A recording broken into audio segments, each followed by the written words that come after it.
Got a little something I just can't ignore. So go ahead, girl, take your time. Shake it like you need a girl, let it all shine. Body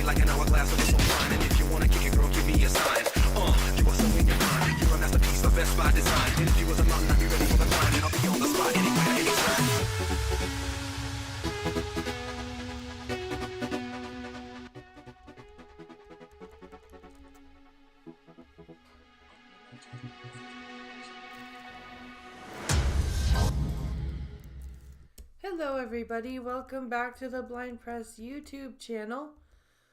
I hope you're all having a wonderful Saturday. And got a bunch of stuff pulled up here. we watched a couple of things about the Hawktua girl on Twitch. She's finally talking about it, about the coin. And finally she's sitting there going, "It's not my fault. It's the investing people, or the meme coin people. They took advantage of me. It's not my fault at all." So that's basically what we learned about that. And we also learned yesterday, I'm going to basically repeat what I said on Twitch. We learned that we have 8 new ministers from the backbench. And we have 8 new ministers from the backbench, one of them being the YouTuber liberal Nate Erskine Smith. And he's the housing minister now. We've got 2 Quebec MPs that are ministers, one of them being the French language minister. And then we have, I think it's 4 Ontario MPs. How many women? 19. No. So there's 19 women and 8 men? 19 women, 19 men for 38 ministers.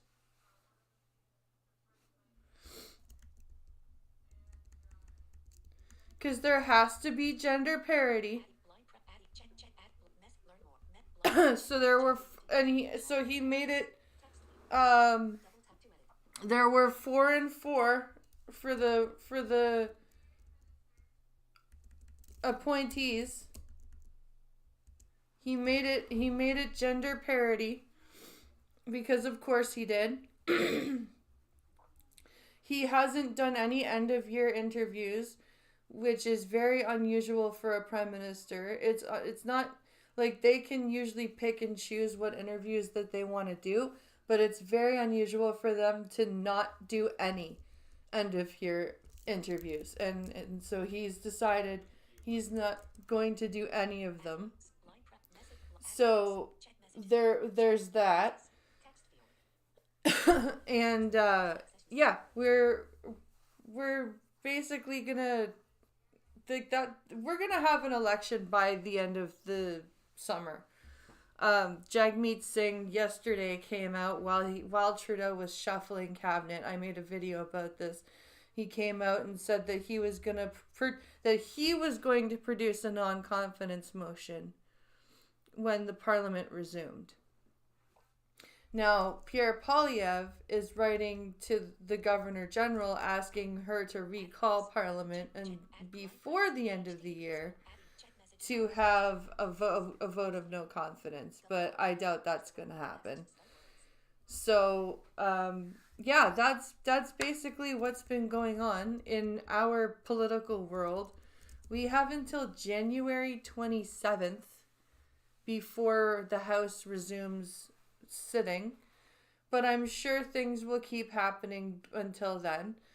So I'll keep looking at the news and keep looking at Pierre Poilievre's videos and keep seeing what's going on there until January 27th, when we can resume watching Parliament. It's insane how many breaks they take. I was saying over on Twitch, school children have more days in school than the Parliament does in session, which is very, very pathetic, because school kids are in school for 9 months out of the year, and then they have a 2-month break. Parliamentarians shouldn't have anywhere near that long of a break. They are earning way too much of a salary in order to justify that type of break. They've got, yeah, why does nothing get done? Exactly. They've got like 3 months in the summer off, because they leave Parliament, I think, a week or two before school ends for kids in June. Then they don't come back until middle of September. Then there's the day off they give themselves at the end of September for the Truth and Reconciliation. Then they take a week off for Thanksgiving. They take Remembrance Day off. Sometimes they can also take the entire week off like they did this year. Then there's Christmas break, which they take starting on the 17th of December, usually. And they go until the middle or the end of January. And then there's the spring break that they take for Easter, which is usually like 2 weeks.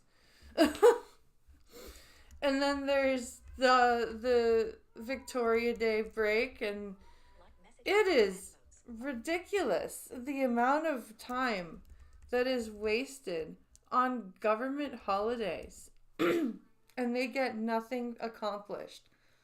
And like I said, either cut their salaries or cut their time off. That is my gripe, I feel. So I'm going to, what video have I pulled off? Oh yes. This video that I have pulled up here is from a video called channel called Vlog Brothers, called Fine, I'll Talk About the Drones. And I'm guessing this is the drones over New Jersey that everybody's been crazy about. Bering did a video about it that I didn't really watch, but it's Hank Green? Okay. Okay, so it is the New Jersey drones. Okay. Good morning, John. Good morning. A series of widely sighted, unidentified drones observed in the skies. Described as having blinking lights and a wingspan of about 6 feet. The Those are big-ass drones. drones fly in groups of 6 to 10 and are usually seen between 7 and 10 p.m. Law enforcement officials stated that the size and number of drones makes it unlikely that they are being operated by hobbyists. Other officials say that the drones do not appear to be malicious and are not violating laws, although they say the situation is very unnerving for our citizens. Well, yeah. Fucking giant fuck-off drones flying around? That is unnerving. Over the last month, there have been thousands of sightings of objects like this. There are videos of oddly shaped objects in the sky. Government officials reported that the drones were invisible to radar, leading to speculation that they were somewhat advanced military technology. Congressman Jeff Van Drew reports that Iran has a mothership off the coast of New Jersey that could be the source. People started pointing high-powered lasers at the drones. Strange glowing areas of sky were detected. Tons more strange lights were seen, some apparently just orbs, and possibly those orbs were interacting with the drones. Local agencies sent up their own drones to inspect the mysterious drones. Politicians from the Holy shit, this is a clusterfuck of epic proportions. Oh my god, this is nuts. Local to the national level called for more transparency. I start getting text messages from friends showing me suspicious videos. The former governor of Maryland, Larry Hogan, on Twitter posts a video of strange lights in the sky. The internet. Oh god. It's UFOs, it's aliens, it's Iran. Yeah, these are all the speculations that people are talking about on what they could be. Instead of, they're just drones. But where are the drones coming from? Whose drones are they? That's the question, right? Internet discourse is all over the place. This might be aliens or a deep state conspiracy to take the presidency away from Donald Trump, or an intentional distraction from the How are drones going to take the presidency away from Donald Trump? with the healthcare industry and the murder of Brian Thompson. The government vows to figure out what the heck is going on and sends drone spotting radar to New Jersey. Something very interesting and extremely important is going on. So let's start with the first sightings. I, of course, do not know what they were. I am confident in saying that I don't know what they were, but I'm also much less confident than most people seem to be that they were at all weird. So one of the weirdest things reported about the drones is that they could not be spotted by radar. And this I don't know what that makes means. them sound very fancy and mysterious, but drones can't be spotted by radar usually because Okay. Thank you for explaining that, because I am like, I don't know what that means. Do drones normally get spotted by? Thank you for explaining. Fly too low and are too small to distinguish from birds. This does make them kind of a pain in the butt, because if you spot a drone in an area, you might not be able to land an emergency helicopter because you know the drone is there, but you don't know exactly where it is. And helicopter rotors hitting drones is very bad. The other weird thing about the drones is that they are very So what that means is they have a cross section. Okay. In order for radar to work, there has to be enough components that are made of a reflective material in order to bounce the signal off of them. Okay. Mm-hmm. That's how radar works. It works off of literally sending out a signal and going, is there a reflection? No? Okay, we're good. Okay. Okay. This is why the stealth bomber, the mosquito, stuff like that, we're very immune to radar.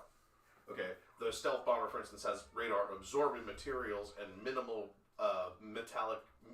minimal reflective surfaces or signal bouncing surfaces on the outside. Okay.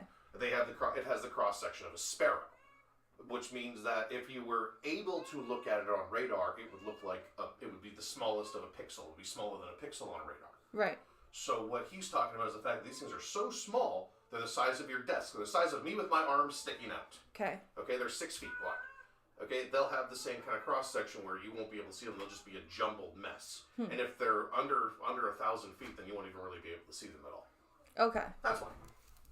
big. That's your radar And this indication. is reported widely as a fact, and I'm not sure why. Human brains detect the size of an object in a bunch of different ingenious ways. The first one is the one we mostly think about. You look at the size of it and how much actual space it takes up in your visual field, and then you combine that with how far away that image is. And your brain can actually figure out how far away something is by combining information from each eye, which gives you what's called depth perception. So Okay, that's cool. I didn't realize that's how depth perception works. if you have two eyes, you can kind of figure out how far away stuff is. But depth perception only works to about 18 feet away from the observer. Beyond that, the two images are basically the same, and our brains can't distinguish it anymore. But the tools do not end there. If the thing is the shape of a squirrel, your brain has no problem thinking, well, that thing is probably the size of a squirrel. But if the squirrel is standing next to an acorn that is this It is. Fucked up thing is I could never repeat it. same size as the squirrel, our brains then have to choose between that must be a very big nut or that must be a very small squirrel. And it would conclude that's a big nut, because nut-sized squirrels are a lot less likely than squirrel-sized nuts. But listen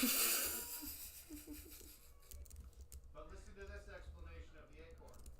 I like the way he's describing this, though. with objects in the sky, this is much harder. First, unless we are familiar with the exact thing in question, it's hard to judge the size when it's more than 20 feet away and there's nothing to compare it to. And our brains might try to compare it with objects in the distance, like buildings, which might make it seem very large, like how the moon seems big when it's next to a mountain, but quite small when it's all alone in the sky. It is a known optical illusion. This video here is a pretty good example. There are two drones flying here, and there's a plane that flies between them. Now, there's no way to know for sure how close those drones are to the observer and how far away the plane is. The person recording the video clearly thinks that they're about the same distance away from her and that they're the plane is flying between the drones, but there's no way to know that information, and to my eye, the plane is clearly much farther away. If the plane and the drones were the same distance away, those drones would be very big, and there is no way for a person to know which case you are in. And this all gets especially tricky at nighttime when you're looking at a collection of points of light rather than an object that has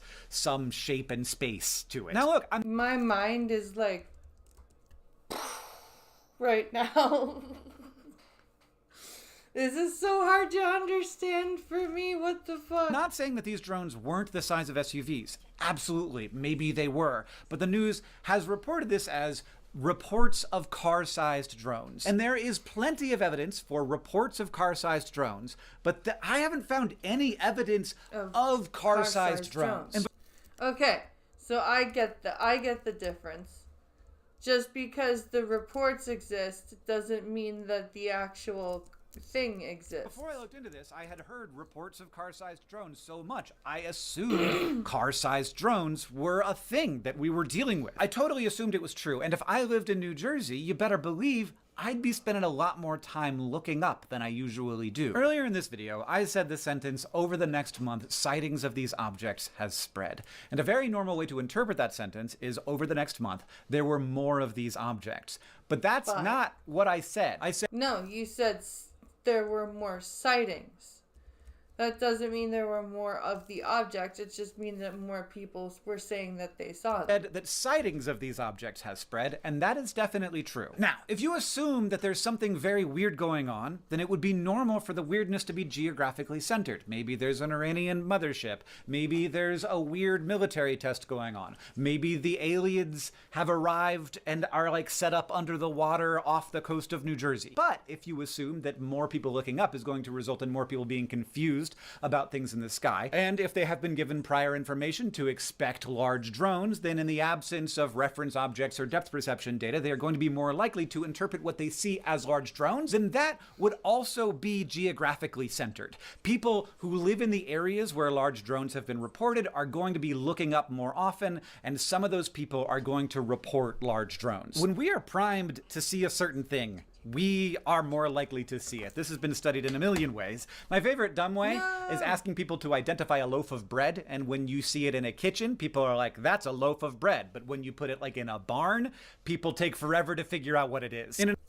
Interesting. I wonder... That's fascinating. I wonder if that's the same thing for touching something, because if I were to find a loaf of bread on top of a bale of hay, I'd be like, immediately, The brain's interpretation of colors and what we actually see. huh? Remember when I was telling you yesterday about the brain's interpretation of sight? Yeah. Same concept. Your brain inside the barn, your brain is looking at so much different information that it's trying to decipher all of this stuff that should be in the barn. That it sees a loaf of bread and it's telling itself that's not supposed to fucking be here. That's not supposed to be here. That's not real. That's not bread. Like I said, the brain's messed up. In another study, people were shown a flash of a threatening face, and they were then more likely to report that a neutral face was scary. Now, we do know that many of the objects in the sky reported to be large drones are definitely not large drones. This video that a friend sent to me, worried about what might be happening, is a sped-up video of airplanes coming into land in New Jersey. Our brains aren't good at processing information like this. Single dots sped up over timescales, moving at different angles to each other and different distances away from the observer. That's not what we were built for. This video of something in the sky being trailed by something is also a weird one. Like, I get why that looks strange. It looks strange. The person recording this video is talking and assumes that it's a drone, though it is very clearly a plane. Okay. And once you know that, it makes it more clear that the line behind it is just a strangely oriented water condensation trail left by the heat of the jet engines. Okay.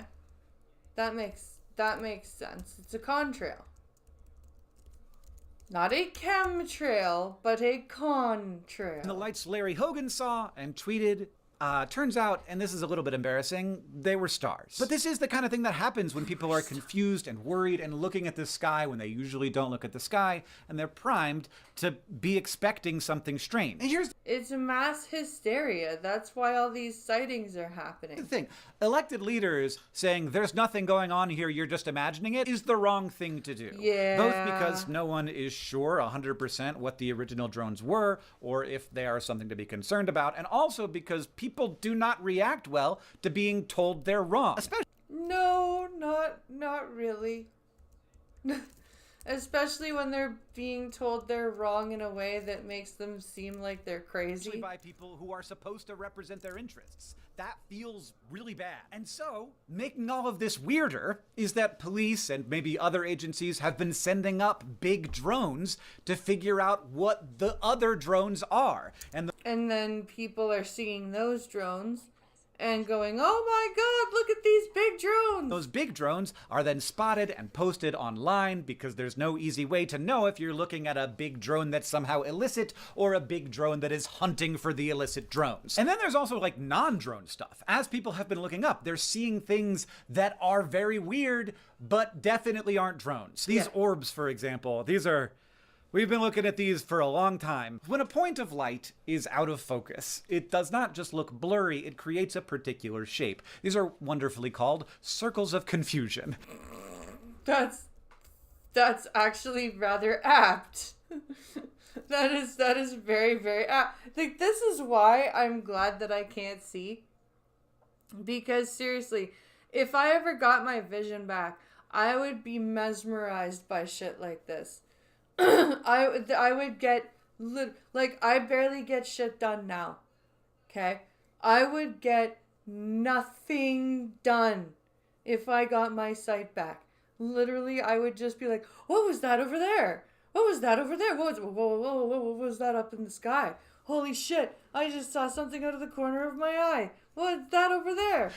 Which is not actually about being confused when you see them in the sky. It's about a different thing. But they're often just also called blur spots. You combine that with wiggles caused by slight temperature differences in the atmosphere and imperfections or dirt or oil on the lens, and this is exactly what you get. This is a very well-known phenomenon, so most of those reports haven't been taken seriously, but it's the kind of thing that happens when more people are pointing their cameras to the sky and zooming in on things that are beyond the abilities of their phones to zoom in on. And then to continue the cycle, shortly after something like this begins, there will be intentional hoaxes. Oh, of course. Of course. The people who see this and go, I know, I can fake this and get people to get people to fall for it. Video was being taken credulously on TikTok, but it was posted on the same account that posted this very similar video that I think we can all agree is fake. That creates further desire to look up into the sky and further confusion when people see things that aren't immediately identifiable, which is more likely when the government is trying to take concerns seriously, so they're saying, we're taking your concerns seriously on the news, which sounds a lot like, this is serious, even though those are definitely not the same thing. But then they're proving they're serious by sending drones up into the sky, and then people point lasers at the drones, causing the clouds to glow. It's like I said, it's a clusterfuck of drones. a mess. We're in a mess. I kind of can't believe no one is saying this. But we already know that it's bad politics to tell people that it's probably nothing and they're just seeing things. But it's also important to note that it's good politics to be loudly and vocally concerned. Yeah. To place yourself in opposition to the powerful people trying to hide stuff. And, of course, to take the concerns of your citizens seriously. Even if your advisors are telling you that this is probably nothing but a social contagion caused by fear and confusion and the primordial human urge to be concerned about objects in the sky, the right thing to do is to call on the federal government to give you a drone detection system. And the right thing for the federal government to do is to give you a drone detection system, which makes it all seem like it's quite a big deal, because why would the federal government be sending New Jersey a drone detection system if it weren't a big deal? All of these things are valid points. It's such a catch-22. Oh my god, this is nuts. I cannot believe how... Lord Femin, what is up, my dude? No, I cannot believe that this is as clusterfucky as it is. I think some of these politicians should probably be a bit ashamed of themselves. The guy who said that there was an Iranian mothership off the coast of New Jersey did at least walk that back. Oh, and good. I hope that it damages his credibility at least a bit. But there just is simply no drawback to going on the news and saying, we don't know what's going on, we need the feds to give us drone spotting radar. And then that makes people more concerned and more primed to see small drones as big ones and anything else as something very weird. Now there's some of you out there thinking right now, Hank, I do not understand how you think you know that there's nothing weird going on here. And let me tell you two things. First, I don't know that nothing weird is going on. Perhaps there is some kind of secret government project going on that kicked all of this off, and we're never going to know about it because, of course, I am certain, as are you, that our government... Yes. I think you need this. You think I need this? Thank you. Government is experimenting with drones that we do I not got a know giant about. I would glass of expect wine. them, if they wanted to keep it a secret, to do those tests in areas of the world that are less populated than the most populous area of the...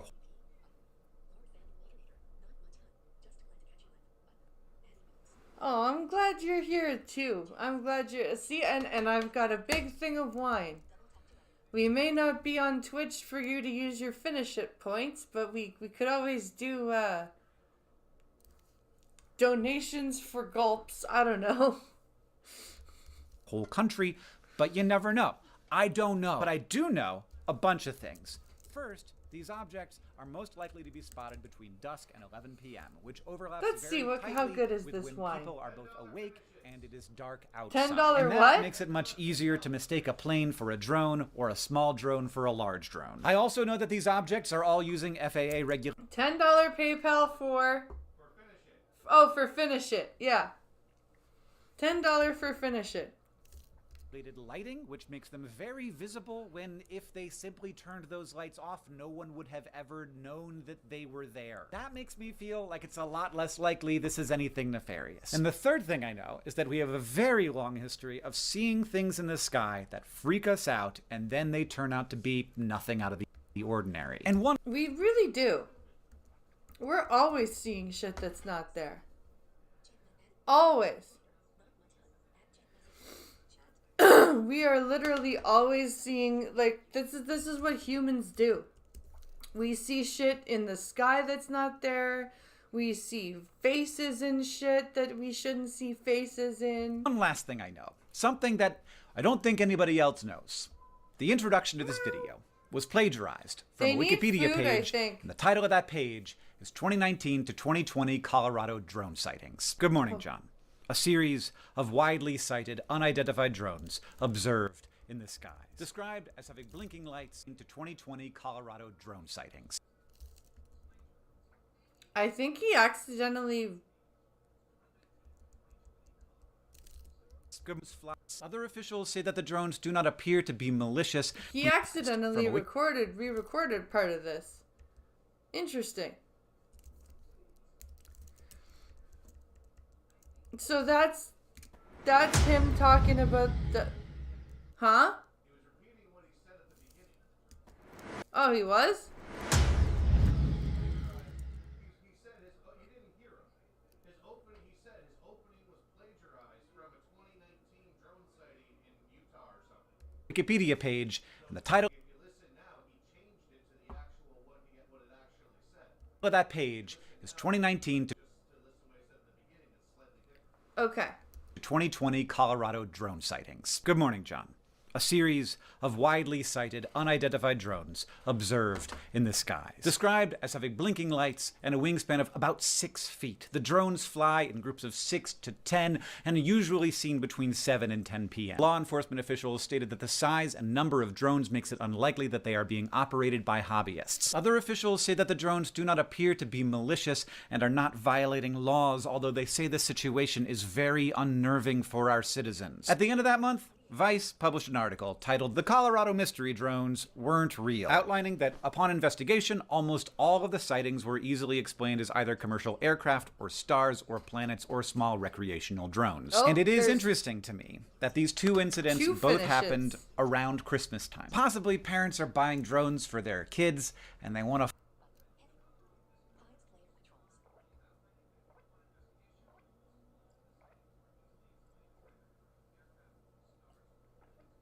Whew. Whatever it is, that's all it ever is. Yep. fly them at night when their kids have gone to sleep to make sure they know how they work before Christmas morning. And possibly the parents are also kind of enjoying having fun with the drones. $60 for what? For rainbow colored drones. For RGB drones. Oh, wow. Hell, here, let me do a quick promo.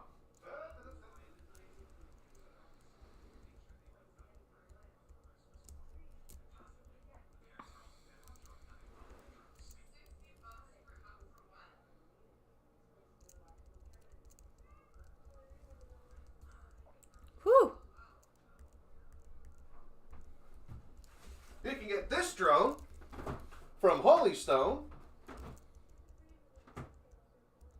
What drone from Holy Stone? This drone comes from Holy Stone for $110 on Amazon.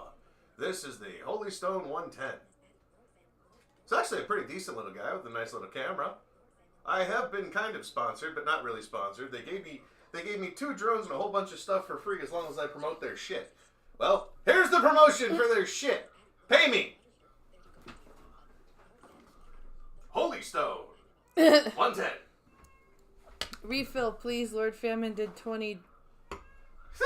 Be back in a moment. You're helping me get you're helping me get drunk, Famine. People often ask me why I am so skeptical that there are aliens. And you're also Of course, helping me I'm get not. There are Diablo definitely 4. aliens. It is a very large universe. I just haven't seen I need- any compelling I need evidence that $30 more aliens are dollars. here. For some reason, aliens always exist in ways that are unfalsifiable. $40 more Either for they are taxes. covered up by the government or they're able to turn invisible at any moment. There's never a way to prove that the alien isn't there. And when aliens exist in ways that can be disproven, we keep disproving them. What happens, especially with the alien stuff, is something that we can't immediately explain occurs, and in the space where I don't know should live, people will put aliens. Possibly because we're just so uncomfortable with the idea of I don't know. But here's one thing that I have learned. It is always a mistake to think that I don't know is a good reason to believe I do know. And if you didn't understand that sentence, let me explain it.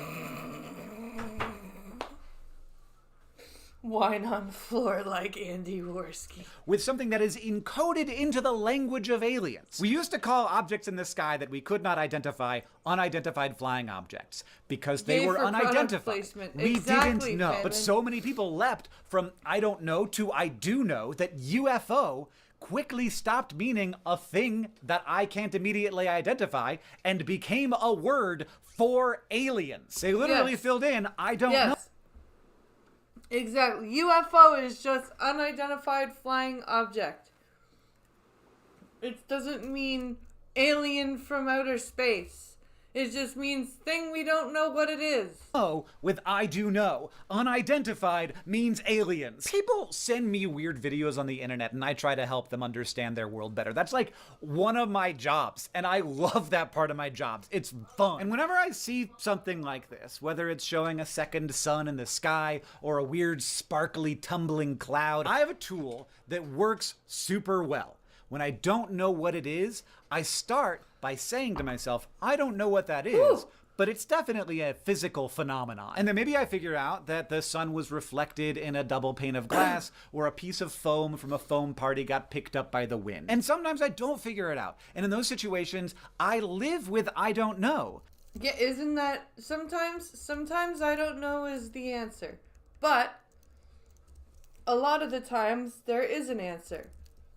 Because I do know that there is an answer, I just don't know what it is. And if we answer I don't know with something that could answer any question the way that aliens can, then we stop searching and we'll never find any new knowledge. So, I don't know. It was $16 for a 700 or for a 1.5 liter bottle of wine. Oh, what the first things that kicked all of this So off. no, not I don't know if they necessarily were top big or shelf, weird but or not top secret horrible. or just hobbyists with weird drones, or even just normal drones that looked big for some reasons. But I do know a bunch of stuff. I know how hard it is to hear there are reports of car-sized drones and not discard the word reports and instead just hear there are car-sized gonna drones. pour And I know how another glass, priming but works this and one's how gonna be social for sipping. contagions are often geographical and that politicians have incentives to get on the news and that the government But has we do incentives have to listen $10 to its finishes. citizens and that people are fascinated with the Let's pull it sky. from And the I know bottom. that it is very easy to we think go. I don't know is a good reason to believe something is being hidden from us rather than we don't have a lot of information here is probably nothing that interesting. But if it wasn't interesting, then why is the government so concerned? We're people. All of us. Larry Hogan's a person. Jeff Van Whatever's a person. Jeff You're a Van person. I'm a Whatever. person. We live on a planet in space. We have drones and airplanes and cell phone cameras and mass media and Twitter and TikTok, and it's weird. And It is weird. It is weird. Literally, if you break the planet down into a year, if you break the planet's history down into a year. Bacteria is only like up until November. Mankind is barely a blink. It is so weird.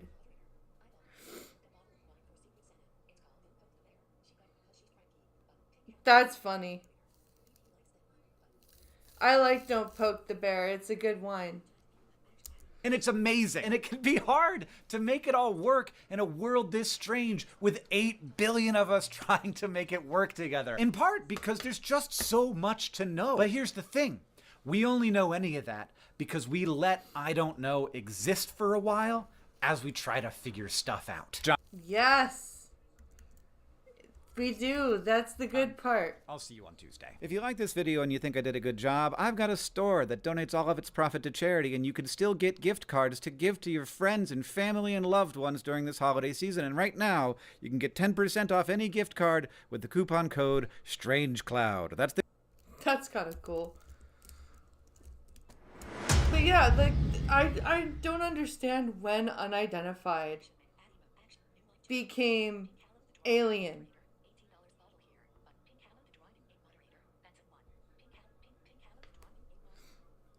Let's see.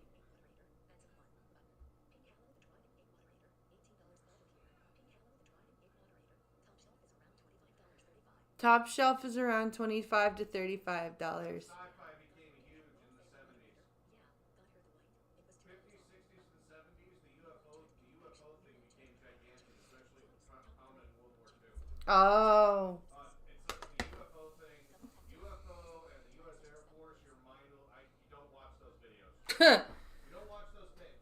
Well, some of the... No, you do not watch Air Patrol footage, period. There's a group of tapes that are in a locked room that they're... Sorry, I should correct myself. Hold on. Allow me to correct myself.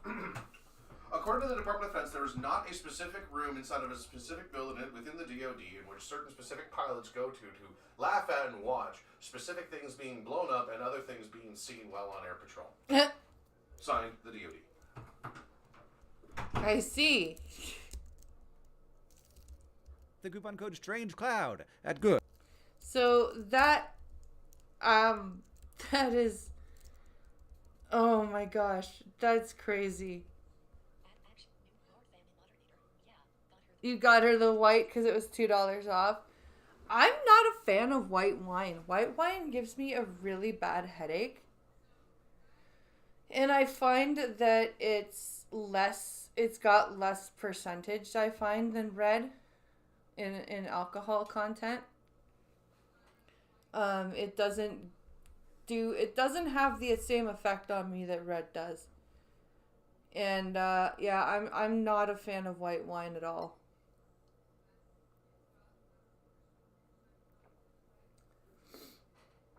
Yeah, like this is a nice. This is I'm a drunk. This is a nice flavored wine, and it already. We're going to limit finishes to 2 an hour. Yes. Yes. So we don't want you to become blush sheep. No, we've already done 2 finishes. This is a sipping glass.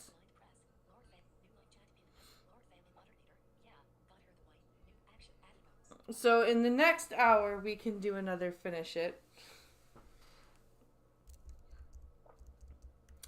Where are we here?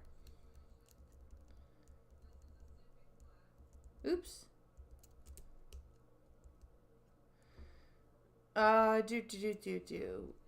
Cops and hotel stabbing spree. Ooh, what's this? This is a short one. 9 minutes, but let's see what this is about. Just because of terms of service, yada, yada, yada. You're drunk anymore. You're 35 years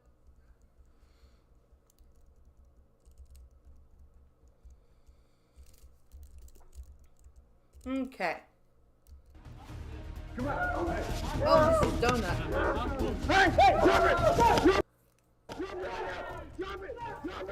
Hi everyone, Donut here. Boy, Hi, have I Donut. not made a video in about 20 days. I apologize, it's been super busy. We're on the last leg of the tour for the Unsubscribed podcast. We did Atlanta, Boston, then Buffalo. We're the Oh yeah, they're doing their live shows right now. That's right.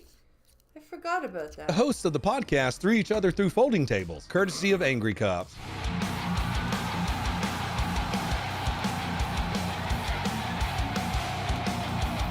Boy, do I have a motel story for you. Good old motels. If you become a police officer, you're going to spend the majority of your time in them. You might be thinking, well, how wild can a Motel 6 story really be? Well, buckle up, because this one is a perfect example of why you should not open your door for strangers, especially if you're in a $30 a night motel, or, like one of those $10 an hour motels. A real nice one. $10 an hour motel. Ew, gross. You get what you pay for. And the bad guy in this one, he ducked behind cars to hide from the police like it was Metal Gear Solid. And he broke into a motel room like he was the Kool-Aid Man on a budget.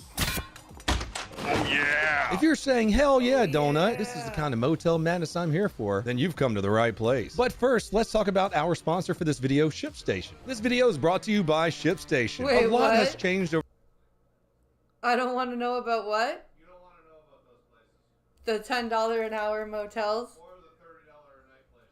Those ones especially. Yeah, the no. last year, and a lot's gonna change next year. If you have a growing e-commerce business like I do, then you can relate. To be frank, ship with commerce businesses, PS, USPS, and D much easier. Over one mile for 60 days by going like usersdrink.com/donut-operator. That's shipstation.com/donut-operator. All right, folks, before we get into today's motel madness, I need to tell you about a story that's going to make your blood pressure spike like users drank 6 Bang Energies and threw 15 Zen 6% in your lip. This Jesus Christ. No thank you. mess comes straight out of Seattle, the on the ground capital of the world. You know, that city that just hands get out of jail free cards to every single violent felon. But I can save that. Let me introduce you to this literal animal, a 4-time convicted felon with a criminal record that goes back before recorded history. And not just jaywalking or stealing candy bars or even bread to feed your family. This dude was pulling some real Chicago on 4th of July weekend type shit. Since October 6th, he's allegedly been on a month-long shooting spree. And no, not like on a rival gang, on just random cars and people in the street. Because reasons. Wow. Seattle police detectives said they connected Miles to at least 9 shootings in Seattle since early October, including one shooting where a bullet missed a 3-year-old child by just an inch. Prosecutors say that the victims appeared to be targeted at random and the gun used in the shooting was stolen. Yes, that's one of the most Fucking- infuriating parts. They're always stolen. Oh my god. They're always stolen guns. They're never somebody legally went and bought the gun specifically to go do this. Of this ass little crime spree. On November 7th, he fired 12 shots into just a random fucking car. That's where he missed a Fucking 3-year-old child's head by 1 inch. Yes, 1 inch. That kid was sitting in their car seat and a bullet smacked into the headrest right behind him. Jesus Christ, that's terrifying. I would be so pissed if I was that. Imagine the nightmare for that family. Now No you're probably thinking, shit. this guy probably is fresh out of prison. There's no way he's been walking the streets of Seattle for years now. Well, surprise. He was in jail in 2019 for brutally robbing an 81-year-old woman. He knocked her to the ground, fractured her bones, broke her teeth, and stole her purse. Guess how many years he served for doing that? 2 years out of a 5-year sentence. And why? I don't have the yeah, you'd be going to jail, but I don't know what else Why? Oh, You know that's how I'm terrifying. always harping on weak judges and a shitty criminal justice system? Listen to this. He got Because 2 guess how many years? years he served for doing that? 2 years. Wait. Broke her teeth and stole her purse. Guess how What many a years lovely he man. served for doing that? 2 years out of a 5-year sentence. And why? You know how I'm always harping on weak judges and a shitty criminal justice system? Listen to this. Because Judge Douglas North, in his infinite f***ing wisdom, decided this guy deserved early release. And wouldn't you know it, our reformed Why? felon went on to repay society by committing 9 shootings, 2 9 shootings. stolen guns were found in his home, and countless people 9. Why would he not be put in jail after the first one? People are lucky to still be alive because this ass can't aim. Meanwhile, Judge North has retired and is now Washington State's Commissioner of Public Disclosure, sipping $16 coffee while Seattle pays for his virtuous decisions. You're such a good person. I just wanted to mention that real quick before we get into our main video. Let's go to Texas, where things went from there's a weird dude in the parking lot to oh no, stabby hostage time in 0 time flat. Arlington, Texas, November 27th, 2024, 12:23 a.m. A guy's kicking trash and throwing things around outside of a shopping center. Not the crime of the century. That's a pretty normal thing to see in any parking lot, but the cops roll over just to see what's happening. When police show up, the man takes that as a challenge and starts his own little hobo stealth mission. He's actually successful at his mission. He waits till they clear out, then he heads over to a Motel 6, as if he's following a marker on his minimap. After failing to break into the hotel the hard way, the suspect strolls over to another door and starts rage kicking it. And just like that, Of course he does. some poor guest actually opens the door. Mistake no. number 1. Let me say it loud Don't and do clear for that. anyone who needs to hear it. Never open the door for someone who's shady as f***. Which Yeah, no, if somebody's like banging on your door like that, don't open that door. Especially if you're in like a shady as fuck motel. includes someone treating your door like it owes them money. Lock it, No call kidding. 911, don't be a hero. If you're still not convinced, let me give you the perfect example. I did a video one time where a group of people who wanted to rob a home dressed like DoorDash drivers. They banged on a door before forcing their way inside. The woman who didn't even order DoorDash opened it for them. This turned into a full standoff shooting with police officers. You can check out that video here. It's called Cop Gets Shot During Robbery Rescue. Bottom line, not only are you risking your safety, but there's a chance you'll end up on my channel. There's no need to risk your life for that $31 a night motel room. Yeah, no. That's like the biggest reason why you don't open the door is that you're in a $31 a night motel room. That's how you lock a door. So now our suspect is just strolling through the motel hallway like he's shopping for live sentences on a clearance sale. He's using his advanced hobo vision to size up each His door. You can almost see the gears turning in his head when he locks onto his target. Without hesitation, he walks up to some unsuspecting guest door and starts banging on it like he's got an eviction notice. This isn't your standard knock either. It's the kind of banging that screams attempted murder or I'm a cop. Some of you know what a cop knock is. Let's Uh-huh. I yell at my kids' friends for doing that all the time. They bang on the door like they're the cops. And I'm like, what are you doing banging on doors like that? You're children. No. roll the footage so you can see the lunacy for yourself.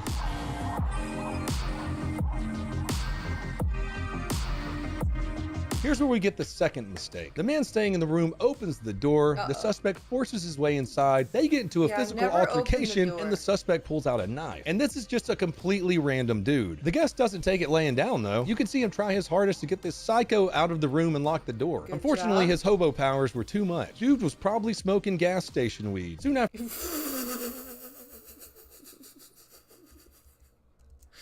Gas station weed. After this, police get another 911 call that says, hey, there's a guy banging on doors and causing chaos. Obviously. 2 Arlington officers arrive to the hotel and make their way up the stairs to the 3rd floor where they hear someone screaming for help.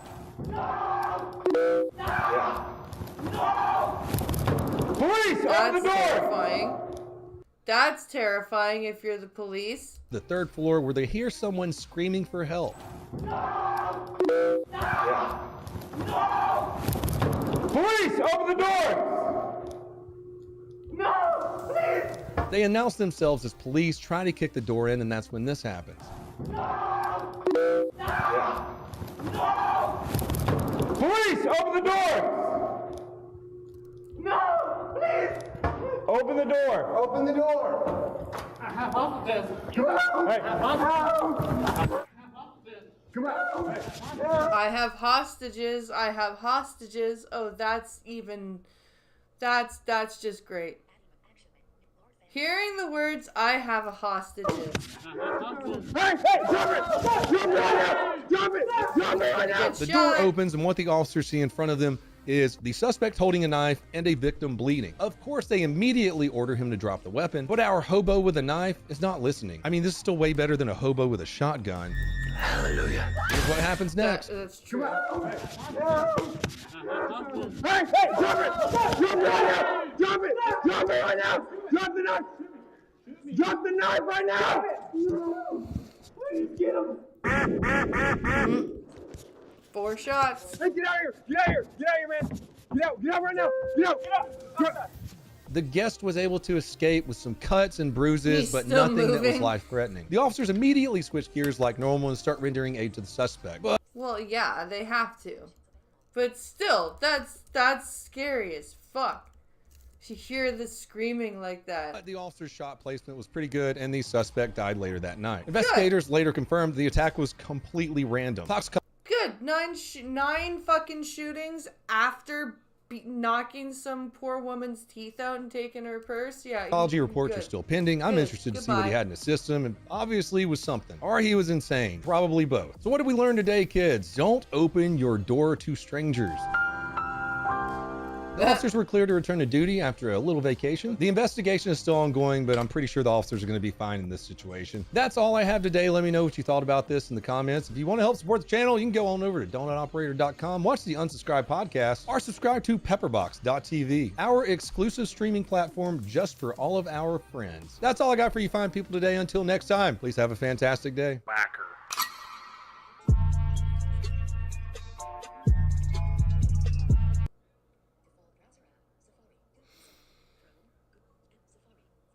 Yeah.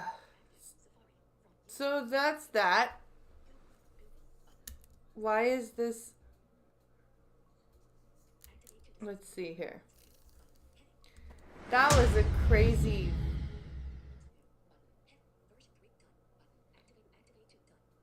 That was just crazy.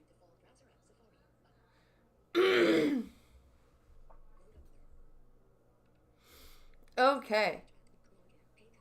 What else do we have? Trying to get back to chat here. Costin! Hello, Costin. How are you today?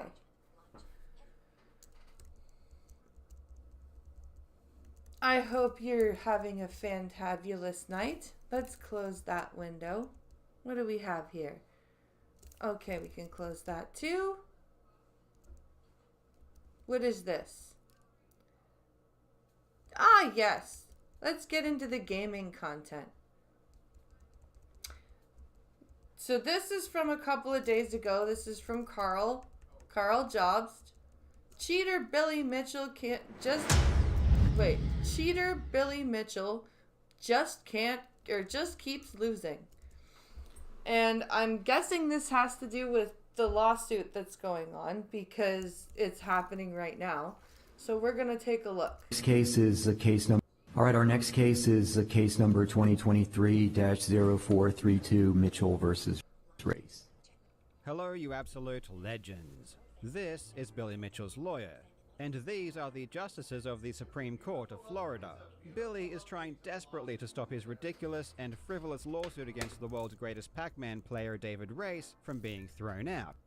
This is amazing. Okay. And Billy is going to fail. Billy is famous for suing or threatening to sue people who call him a cheater. Everyone already knows this. But defamation lawsuits aren't the only stupid lawsuits he likes to file. Yeah. And Billy's lawsuit against David Race is arguably his dumbest ever. Billy sued David Race back in April of 2021 because David recorded phone calls between him and Billy.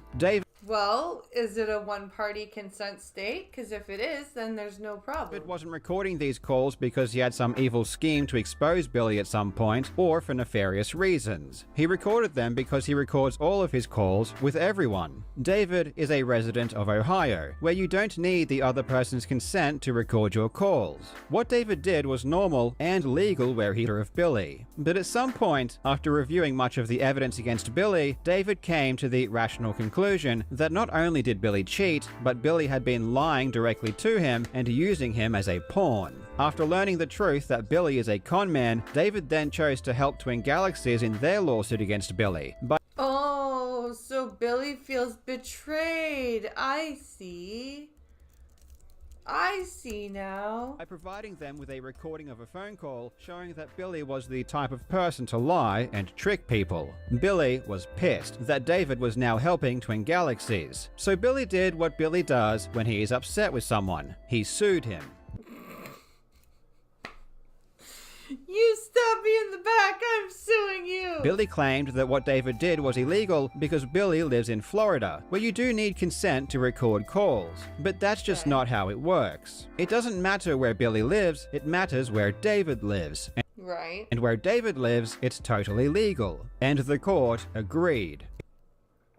It's the same here where we live in Ontario.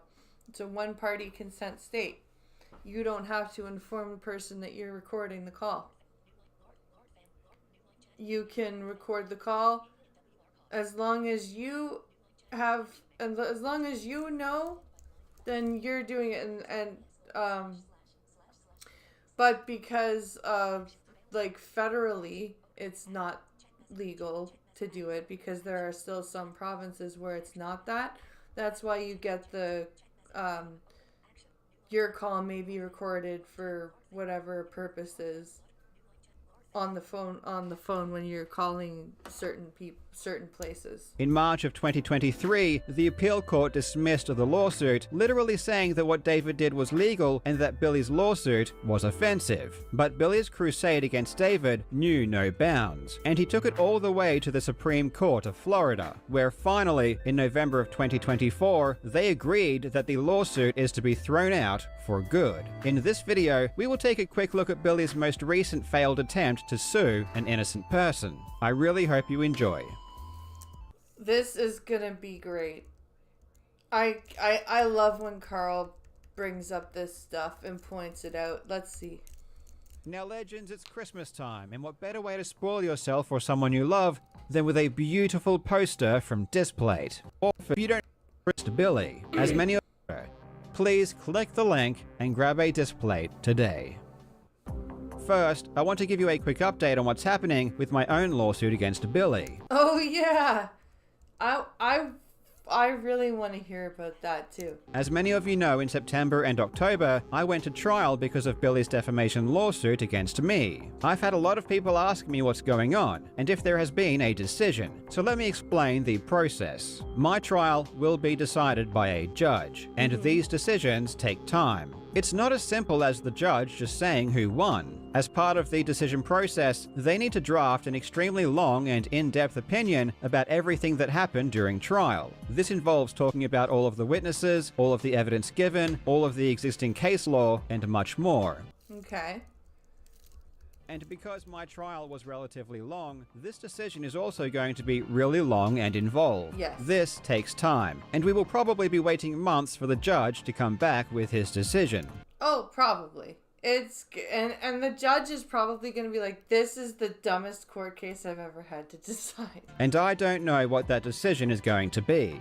During trial, Billy lied a lot, and ultimately what this will come down to is whether or not the judge believes anything Billy says. I think we made it pretty clear that Billy is a liar, but we're obviously biased. So who knows what the judge is thinking? Whatever the decision is, you will know as soon as it comes out. Even though many people who've read about my trial say they think I will win, I am keeping myself very humble. For my own mental health, I have already accepted the worst case scenario. Well, you don't have a choice. Because you can't just hope that everything's going to be okay and psych yourself up for having a win, because there's always the chance that you won't. I am already psychologically prepared to lose. Good. I think the worst thing that could happen is I get my hopes up, think I'm definitely going to win, and then end up losing. Yes. I'd rather assume I've already lost, deal with the grief early, and then hopefully be pleasantly surprised by a positive result. There you go. That's the best way to do it. You don't want to go into something going, I'm gonna win, and then be disappointed. That's what Billy Mitchell does. Either way, it won't affect this channel, and I hope that if I do lose, I will still have your support. Absolutely. Recording Carl. a phone call without consent is legal in Ohio. It's important to know this context at the outset, because for the past 3 years, Billy Mitchell has put an innocent man through hell with this vindictive lawsuit. Until you've been sued yourself, it's honestly hard to appreciate just how destructive a lawsuit can be to someone's life. So while many of you obviously accept that suing an innocent person is morally wrong, the full extent of just how bad an action this is won't truly be understood by many people. And I do hope that Billy's actions result in him being further ostracized from the gaming community. Because he didn't just sue anyone, he sued the best Pac-Man player ever. Billy always claims that he wants to champion video game competition, and that he is some shining beacon for the community, like he says in this clip here. If I have achieved all that I could in the gaming world, I need to now push and advocate for competitive gaming, the players, the notoriety, the recognition, and all that they deserve. But ironically, Okay. he is literally the worst thing to ever happen to video game high school competition. I mean, just his cheating alone would have been bad enough to solidify him as one of the most destructive figures in gaming history. But to go after so many fellow gamers who rightfully call out his cheating is even worse. Billy clearly does not care about the gaming community, because his actions towards other gamers are just evil. When you sue someone, one of the first things the court must establish is if it even has personal jurisdiction over the defendant. In this case, Billy, a Florida resident, sued David, an Ohio resident, and he sued him in a Florida court. And it's up to Billy to argue why Florida can dictate what laws David should obey. The reality in this case is that Florida doesn't have jurisdiction over David. If David owned property in Florida or conducted business in Florida, it would be different. But neither of these things are true. David really doesn't have any contact with Florida at all. The only contact he had with Florida is the fact that he occasionally spoke with Billy, and Billy lives there. But just having conversations with people who live in a particular state isn't enough to give that state jurisdiction over you. And this is why in March of 2023, the District Court of Appeal dismissed the lawsuit. And in their opinion, they made it very clear that what David did was perfectly legal, and that any action brought against him in Florida would be unjust. There you go. So there's nothing Billy can do at this point. It's not it's not anything that he's able to sue for. He's busy doing what's it called? Stop it, Siri.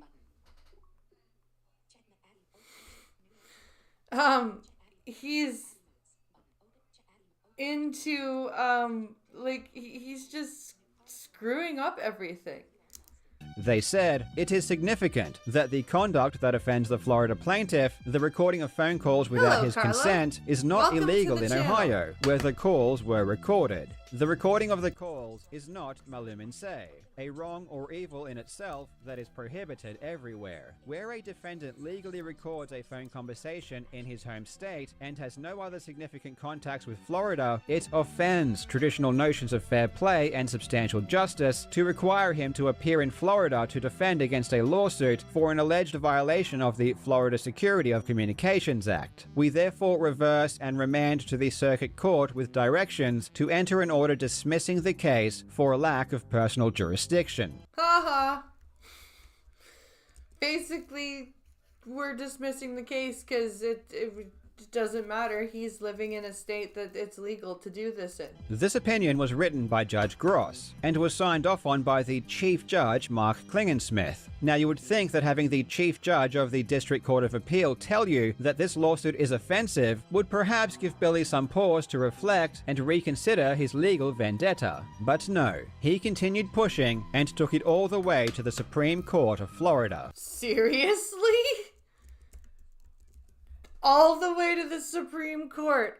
Dude, just give up, you lost. In May of 2024, Billy's lawyer stood in front of the justices and tried to argue that Florida should have jurisdiction. But his arguments were bizarre. For example, one of his arguments should related to the Florida fact that have David jurisdiction? posted on his Facebook account that it was illegal to record calls without consent in Florida. So? That means it's illegal for you to do it if you're living in Florida. Not that if you're living in Florida, it's illegal to have your call recorded somewhere else. Like, if you live in Florida, but somebody in Ohio is recording the call, that doesn't mean that the Ohio person is breaking the law. If you were in Florida and you were recording the person in Ohio without their knowledge, then that would be breaking the law. And because David knew it was illegal in Florida, this is supposed to mean that he shouldn't have done it in Ohio.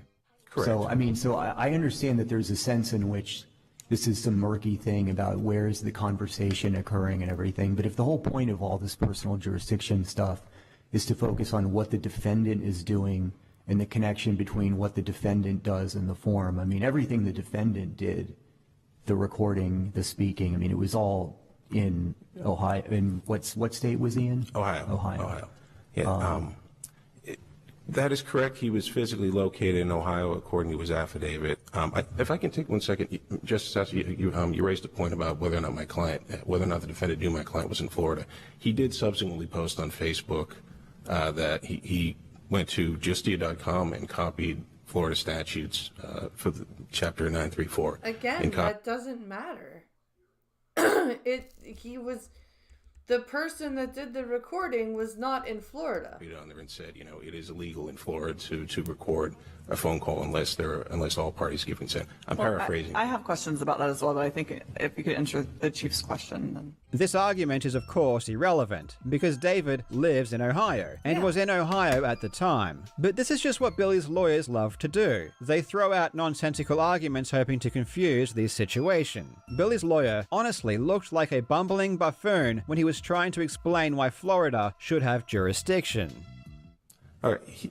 The answer is yes. He was located in Ohio at the time, but for the purposes of committing a tort in Florida under the long-arm statute, if an intercept, and there's no reason to depart from Mozo in this particular instance, since intercept means that he intercepted the call, strike that, since Does the lawyer even know what he's saying? He's like stopping and starting and umming and ahhing. Excuse me. Since the law is such that where my client spoke means that the call was intercepted in Florida. In other words, under Mozo and under France and under the definitions of oral communication and other definitions in the statutes, basically Race intercepted the calls in Florida. It was enough to commit a tortious act in Florida. It is enough to state that the tort as alleged occurred in Florida, which is really all you need for 1B jurisdiction, or 1A2, excuse me. Mm-hmm. So. In the end, the justices were not convinced and ended up discharging jurisdiction, which means that they didn't make a decision either way and accepted the decision made by the District Court of Appeal. Well, as they should, because there's no reason for the jurisdiction to be changed, because the recording did not take place in Florida. The Supreme Court opinion stated, in the end, while this case presents many interesting issues, we conclude those issues are largely academic in the context of the unique procedural history of this case. Yeah. As a result, we exercise our discretion, discharge jurisdiction, and dismiss this proceeding.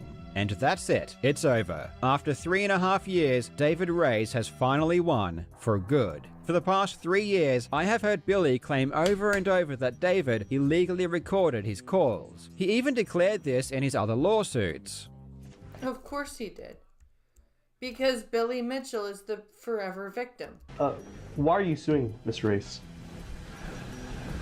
I'm suing him because he illegally recorded 27 phone calls between he and I. But this was never true. It was always a lie. Perhaps now Billy will stop repeating this lie, but I'm really not getting my hopes up. Billy Mitchell is a profound repeater of lies.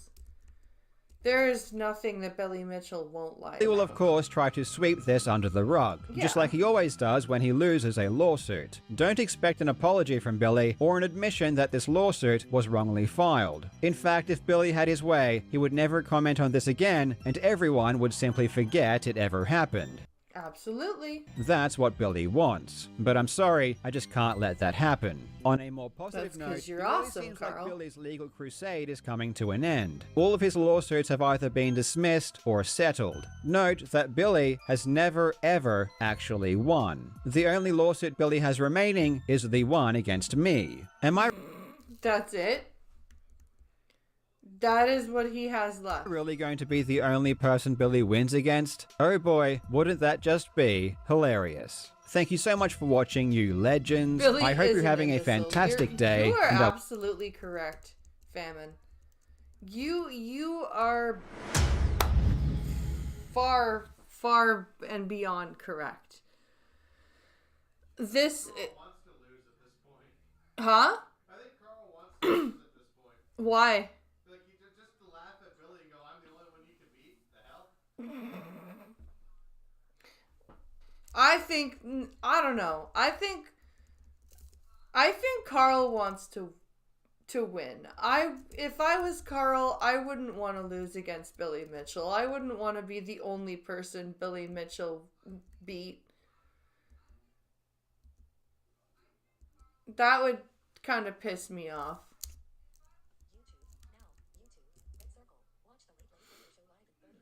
So, like I said, we're getting into the gaming content now. Because, as I said, I want more of my content to be gaming focused, even on YouTube. It's just something that I want to talk more about. Because I love gaming. Like, this is... like, I'm gonna be sticking to gaming over on Twitch, but doing this stuff over on YouTube. And I'm, my next game purchase, like I said, is Diablo 4. That's what I'm hoping for here. And, like I said, if we can get to the stream goal tonight, I will buy the game and I will stream it for you guys. Because, oh, that's better. I had to switch the hat, make the hat a little bit backwards. It was making my forehead hot.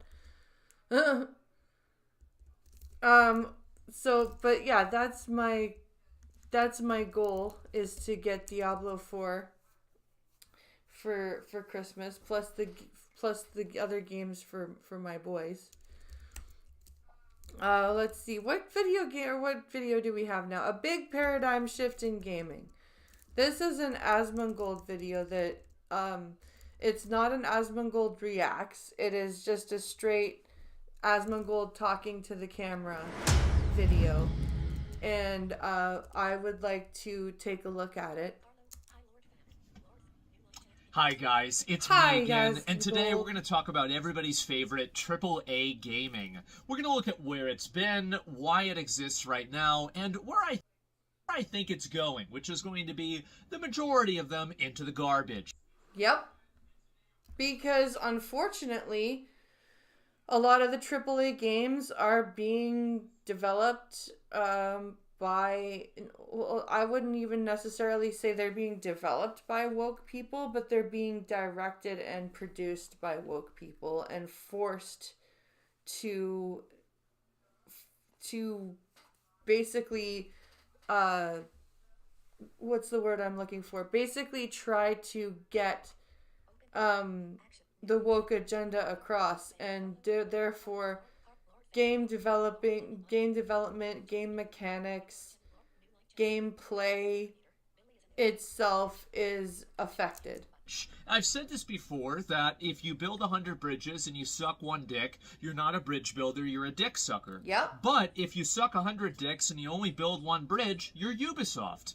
And the problem now is that we've got a lot of companies like that, because they focus so much on trying to make these games and focusing on making them the most broad audience possible, making them have everything for everyone, that we get to a situation where one size fits none. And I think this has been an ongoing issue. It's been going on, I think, especially in the last 10 years. I think COVID accelerated the goal with this because of how much more money gaming is making now. COVID was kind of like a multiplier effect on that. It was. Because a lot of people figured out that they could work from home, they could work remotely, they could do stuff online. They figured out they could host online tournaments for esports. They figured all this shit out. But it's been going on for a while, and I want to explain kind of like where AAA gaming came from. Because back in the day, we're talking about the 90s, even the 80s, right, with arcades and the original consoles. But, you know, the 90s and the 2000s and a little bit into the 2010s, right, and not all the way, as we all know, is that AAA gaming was a stamp of approval, a seal of quality. And it's funny now because it's almost the opposite. It's like, well, this is a AAA game. It's coming from this big studio. So we know that it's going to have a number of annoying features. There's probably going to be, you know, you buy the game on Steam and then you have to log on to their additional launcher in order to actually play it. Yeah, like, I'm wondering if when I get my Braille display in April, if I'll be able to navigate Steam with VoiceOver turned off and just navigate with the Braille display and then use the keyboard and mouse to play Steam games, because I know that there are more accessible games on Steam and I know that a lot of them are free. All of these like very, very Warson, annoying things. And at the end of the day, I think a lot of people don't enjoy that. And the other big issue that AAA gaming has is that basically a lot of studios, and I think companies are doing this in general, this is something I think that we're also seeing in movies as well, where you're seeing these movies that are being made with these gigantic budgets, like everything is CGI, What? There's like all these A-list actors in it, and like the movie has a budget of like over $100 million maybe, or something like that. I don't know really what average movie budgets are, but it's probably even more than that in some cases, and then it makes back like a fraction of that money. And the reason what that does is it makes it to where every single movie has to be Spider-Man. Every single movie has to be attached to an IP that can be attached to a line of toys that can be sold to kids. And so now you don't get as many movies that take risks as much because those risks cost more money, and it's harder to recoup the money back from the risks because you've lost the market of DVDs. And so this has been going on now for quite a while with movies, and I think video games now are starting to copy the trend. And what you're seeing now is that everything is two. Everything is the next one of something that already previously existed. Yeah, that's the problem. Even with what's it called? Mortal Kombat or Injustice. It's always going to be a sequel to it. And that's the thing. There's no new or even The Witcher. It's a sequel. And of course, I mean, I say this, and if you guys can see what I'm playing playing Path of Exile 2, okay? So I'm not going to talk too much about that, but that is kind of what my point is that I think that studios like Grinding Gear Games, studios like Warhorse that are making Kingdom Come Deliverance, and other studios that are the more AA, like, quality studios, I think that... Like... Baldur's Gate 3 put out a tweet the other day and they had alt text in their image, and that made me really excited because that would be awesome if a game like Baldur's Gate 3 was accessible, because I have always wanted to play Baldur's Gate. Like, Dad played Baldur's Gate, going back to Baldur's Gate 1. He even had a pet hamster for a while named Boo. And it was awesome. The real future is going to be those studios making the AAA games. It's like, instead of a AAA publisher or a AAA developer making multiple AAA games, it's going to be one AA publisher, one AA studio making one AAA game. Yeah. That's facts. It is going to be one studio that's more into making like a lesser known game, and they're going to step up and make the AAA game. And I think that's what we're seeing a lot more. And I think that whenever you really look at Because, like, especially live service games, you have to have such a finger on the pulse of the actual community of the game. My left you have to earbud have died. everybody that's working there really understand it. I think that's what Blizzard had back in the 2000s with Warcraft. And if you look at any of the most popular video game franchises, and you look at the people that make the games, the people that make the games are usually very good at those games. For example, like the Final Fantasy 16 guy that, you know, went and one-shot the boss in front of a big audience before the game came out. That was really cool, and it showed that that was cool. That was very cool. This guy knows what he's doing. He actually knows how to play his own game, which in some cases, like Diablo 4, turned out to not necessarily be the case. And so anyway, what I think has happened is that you've seen these studios like Ubisoft. I think Ubisoft is it's the worst offender, where they're spending $100 million on a game and they're expecting a 20% return.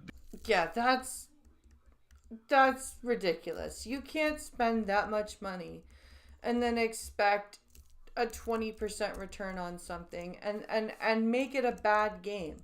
Like, that's the extra thing is Ubisoft is making bad games and then they're expecting people to buy them. Because would you rather have 20% on $10 million or 20% on $100 million, oh, right? Of course. And so that's the logic that they use, that they're going to just spend more money so they can multiply the largest amount of money possible. And I think that what's happening now is that is true, but it's also that you double down on a loss when it's not. And I think that's really the situation that we're seeing a lot of these studios run into when they release a game that's effectively a dud. And I think the reason why these games are getting released and they're trash is because consumer interests are changing so much faster than they used to. So think about it like this. There are a lot of games that are in development for, I don't know, like 6 years, for example. 6 years or 4 years in development is very, very common. Yes. Like, Mortal Kombat 1, for example, was starting to be developed in 2020. And it took at least 3 years for that game to get made. How much different things were 4 years ago. Well, 4 years ago, we had COVID. Everything was totally different. People were addicted to Genshin Impact, and everybody was spending all day on the internet. Well, you can't necessarily develop a game around that, that context. And 6 years ago, if you started making a game, well, if you just got inspired by Fortnite, man, you're a little bit late now, aren't you? And so what we're seeing now is that we're seeing smaller studios, these AA studios. I think the best example of this, too, that you can use besides Grinding Gear games is Larian, who made Baldur's Gate 3. Yes. As I just said, Baldur's Gate 3. It's such a good game. I wish it was accessible. Is that Baldur's Gate 3 took an incredibly long time to make, but it didn't follow any trends because it didn't need to. There were no, outside pressures, outside investors. Being a publicly traded company was not causing them to have to, monetize the game in a way that was annoying. It was just them making a good game and then delivering it to players. And I think AAA game studios have, instead of becoming, too big to fail, they've become too big to succeed. Yes. That is absolutely a fact. They're so big that their investors are now like, no, we don't want to fund this anymore, and their games are so overpriced that people don't want to buy. Like I'm saying, like Diablo 4 right now, 35% off is still $60. And I've said this before, and I think it becomes increasingly more true every year. And you're seeing these massive studios laying off. I didn't even know this. Ubisoft has 20,000 employees. How do you do that? There are so many people that work probably at these studios that have jobs that are, not particularly super involved with the actual creation of the product. And I think that's very obvious considering that they fire bunches of people and the products keep being made. So the issue is that you have a massive overstaffing, and then you have massive budgets, and then you have massive expectations and a priority system that's created by people who don't actually have the players' interests in mind. Yeah, exactly. Because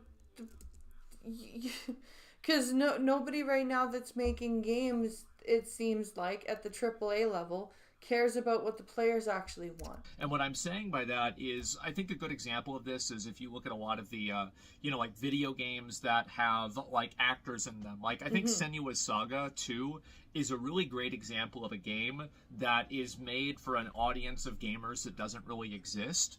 So obviously the game was popular for some people, and there were.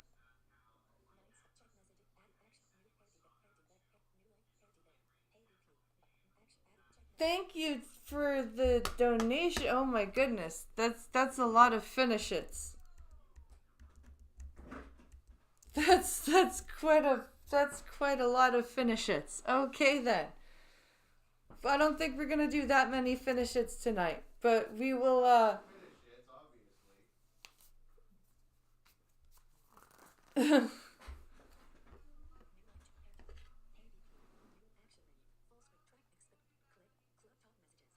Thank you for that donation.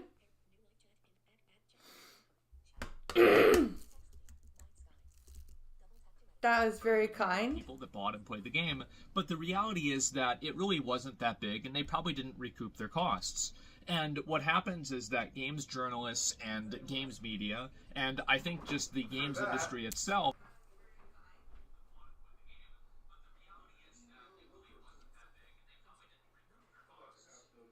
for that.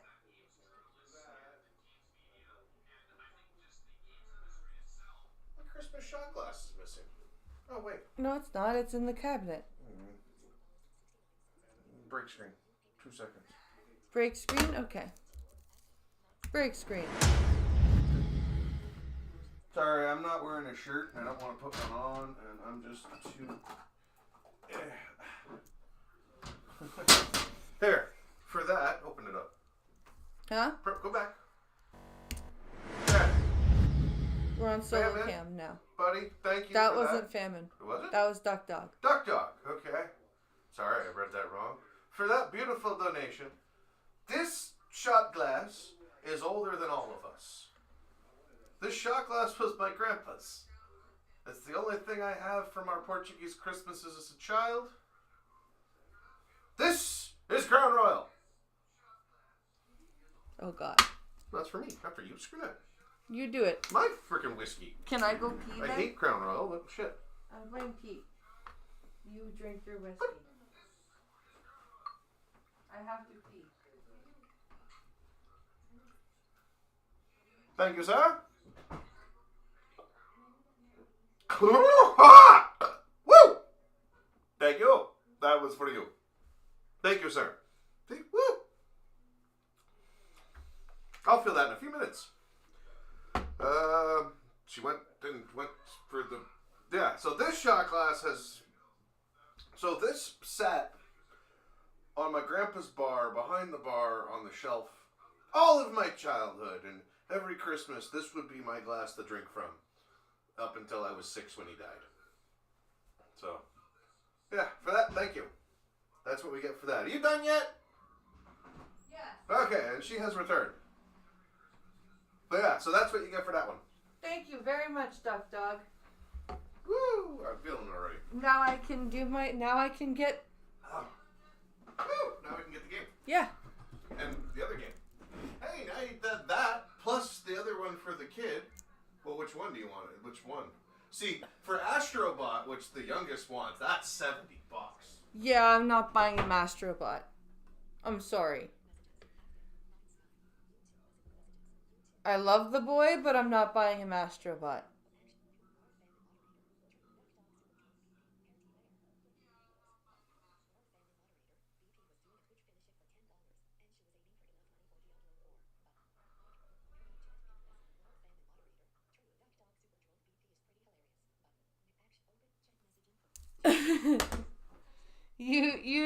You rock, Duck Dog. Thank you for that. I'm super happy.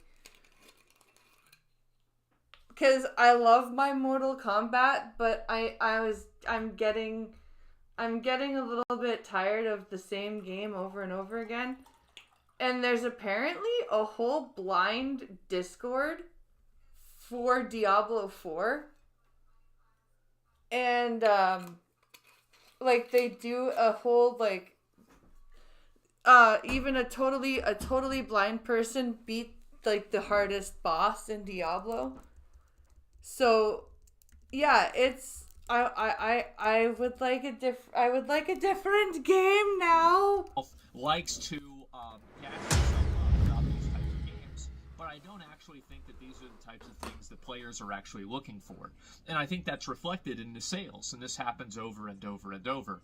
People play video games because they like playing video games. Well, thank you, While Costin, for reminding they that. are very few and far between. Thank you, And Doc so Dog, for what's the happened donation is that for these Christmas. studios have convinced themselves they need to do all these things that players don't really care about, and they do them at the expense of the things that players do really care about, which is replayability, actual playing like the experience you have playing the game in the minute-to-minute basis. And I think that really another great example of this, I've been playing like on top of like Path of Exile 2, I've also been playing off-stream Stalker 2. I wonder if Path of Exile is accessible. Why would I start? I'm not doing jumping jacks. Because I'm tipsy.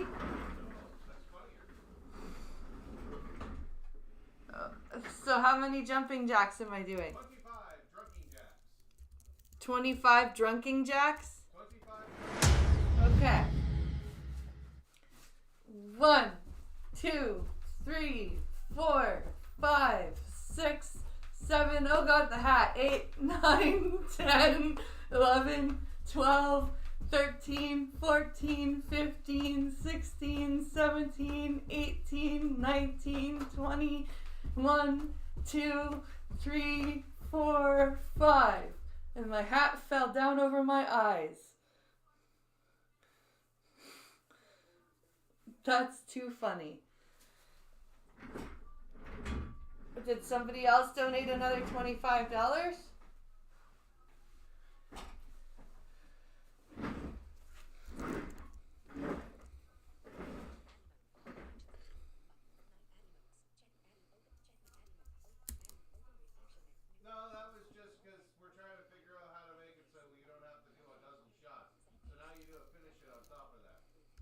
And holy shit, that game is great.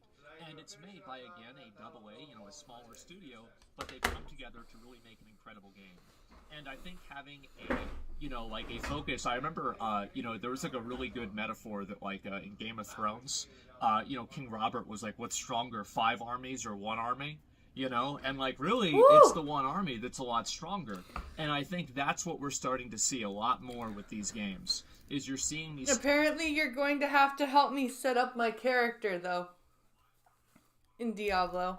Studios that are focusing entirely on making one defined product for a defined audience that they have a finger on. I want to be a paladin. And they're able to deliver a product to them that meets their needs and exceeds them in a lot of cases. That is the future for games. And I think also what's going to make this even more the future is the fact that you're going to see a lot of these studios, the layoffs are going to keep happening. And the reason why is because of different types of ways that you can effectively, it's not really all AI, but in some cases it is. If you can have one person do the job of 3 people through some sort of procedural generation or some form of technology, well, then you're going to have that happen. Yeah. And as that happens, it becomes easier and it lowers that bar to entry for the quality that people expect whenever they're paying $70 or $60 for a video game. That's true. But the shitty thing is that we expect better quality for the $70 or $60 that we pay for a video game, but we don't get that good quality. Even as much as I love Mortal Kombat 1, when it launched, it was not finished. Happen. And as that happens, or some form of technology, well, then you're going to have that happen. And as that happens, it becomes easier and it lowers that bar to entry for the quality that people expect whenever they're paying $70 or $60 for a video game. And so that's where I think AAA gaming is going to go. I think AAA gaming is going to have to become I don't know, they're going to have to scale down. For sure. Big time they're going to have to scale down. They cannot continue to sustain the bloated infrastructure that they have right now. It's just too top heavy. And I feel like there are a few exceptions, right? We're always going to have Rockstar, From Software, Capcom, stuff like that. Yeah, for sure. But I think that many of these other studios are probably going to have to narrow down on one or maybe just a couple of IPs and then develop products for just those IPs rather than trying to release a bunch of different products and just like, well, if we sell 1 million of them for $10, we're going to make $10 million. Well, wow, why don't we sell 1 million of them at $1 million or something like that, right? Some variation of this. And it's just like the idea that, well, we can just keep making more money because there's no sense of market saturation. Well, I think that there's very clearly been a market saturation, hasn't it? Oh, yeah. Big market saturation of games that we don't need.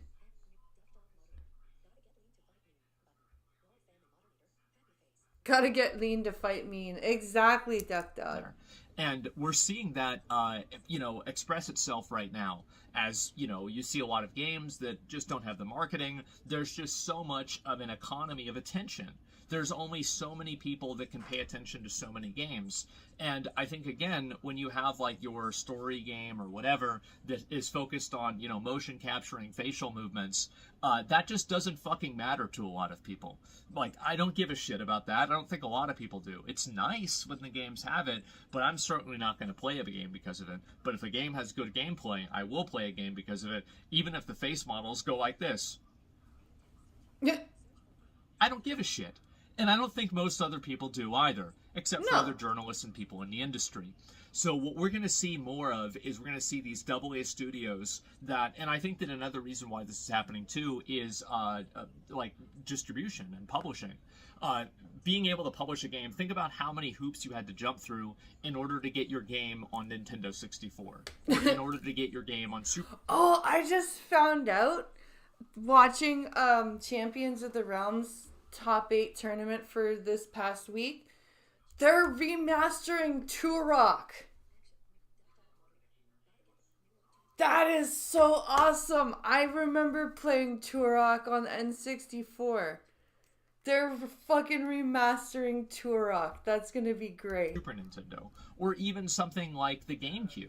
It was much harder to do than now, where all you have to do is, put your game out on Steam, Turok! and then, post it on Baldi's subreddit, and if the people like it, maybe he'll watch it. And then it'll be on a YouTube clip, it'll get 100,000 views or more.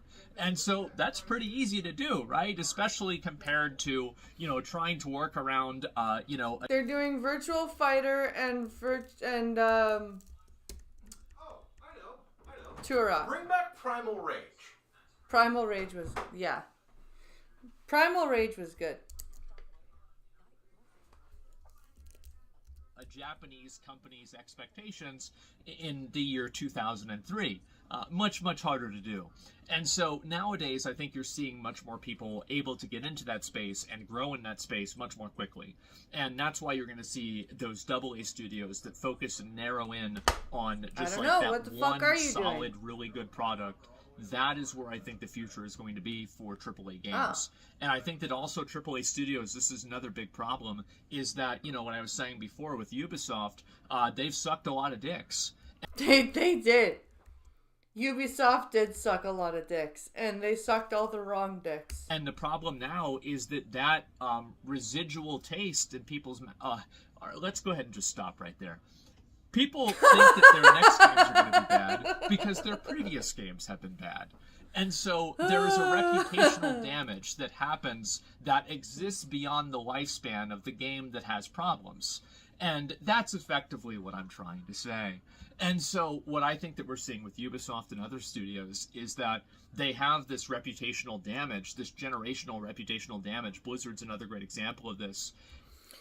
Yeah, with their aimbot shit, and apparently there's somebody who's been calling out aimbots that have been, and they're being like death threatened and shit. It's kind of crazy. And it makes it to where every game that they release is taken with such a massive grain of salt that a lot of people write it off before it even releases. They don't even know what it is. Oh, it's a Blizzard game. I loved Turok back in the day. I remember breaking it out in a party and playing it drunk. I remember there was a party that I was playing Bushido Blade, and we were playing like, it was basically whenever we beat each other, we took a drink. If I beat my friend, then we took a drink. If he beat me, we took a drink. It was insane, the amount of, and that was Smirnoff Ice coolers we were drinking. Ugh. Fucking Smirnoff Ice.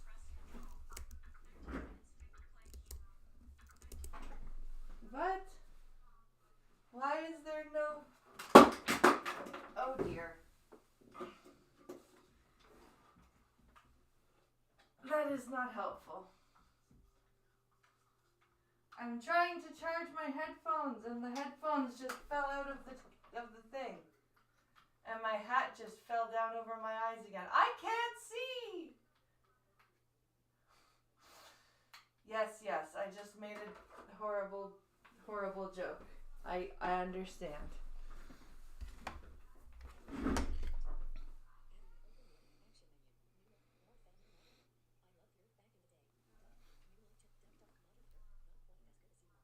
Not quite as good as Yuma. That's not a game I'm familiar with.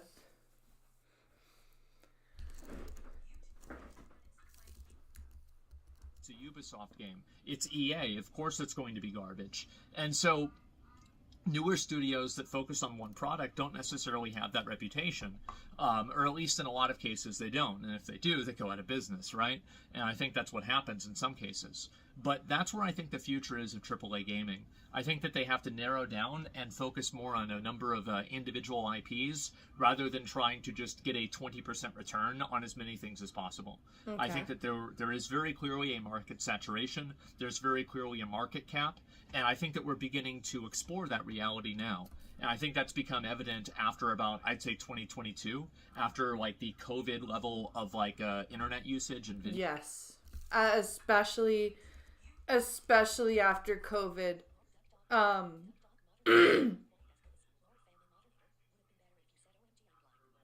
Would have been better if you said, OMG, I'm blind. Yeah, I should have said that. Do you guys remember the Barks commercial? The one where the blind guy drank Barks root beer and he goes, I can see! And his buddy's like, really? He goes, no, but it's got some bite to it though. Video game usage kind of went back down, and then also it wasn't recovering at the 20% or 10% year-over-year expectations that a lot of tech companies were, getting investments under the expectation of.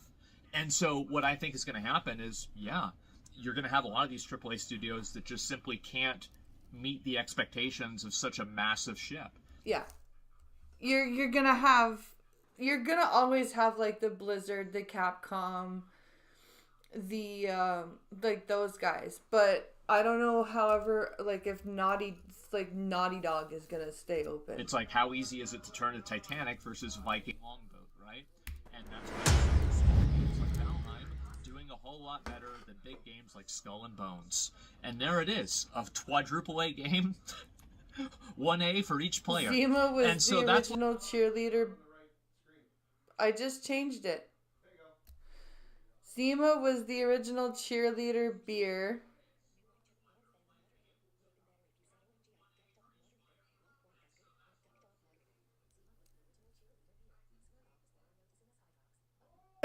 What happens. That's where I think things are going to go. Funny, and I think the future that we're really going to see is going to be in the indie studios and the AA studios that focus in and fixate on creating one AAA high-quality experience game. Like Path of Exile 2, Stalker 2. I thought Zima was vodka. Or do they make multiple alcohols? Baldur's Gate 3, stuff like that. And I think that's going to be the future of games. And you know what I think? I think that is such a good thing. That is an amazing, great thing, because those studios have a much better understanding of what the players want, and I'm a player, and that's what I want. So yeah, that's about it, guys. I thought I'd make this video and talk about this topic. So that's... I wanted to talk. I wanted to listen to that because I think there is going to be a big paradigm shift in gaming. I think there is going to be a lot of more people shifting to like AA games or indie games. When I get the Braille display, I'm going to, like, I'm not going to abandon the PS5 by any means, but I'm going to be looking and seeing if I can use Steam with the Braille display and voiceover turned off and see what that will do.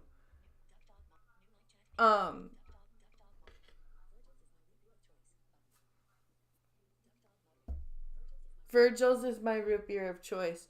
Is that an American root beer? I've never had that. Or I've never heard of Virgil's root beer.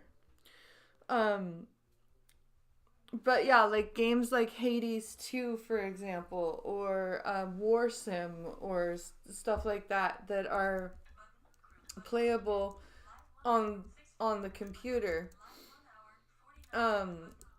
I think once I get my Braille display and I'm able to operate stuff without voiceover turned on, it might be a little bit easier to see what that will do.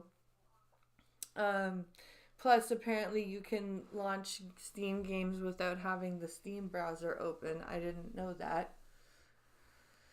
But yeah, like I am stoked to get Diablo 4. You guys are gonna be seeing a lot of Diablo 4 streams now. Just me like exploring the ways, like exploring the world, and TJ the Blind Gamer plays Diablo 4. I'm gonna get the Discord, the Diablo 4 blind players Discord. It's good to see that there's an actual whole Discord server of blind people that are playing Diablo 4. So, let's take a look here. Sweet Baby Inc. shut down. That's what this video is called. And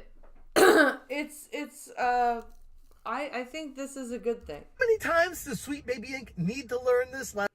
How many times does Sweet Baby Inc. need to learn this lesson before they go away?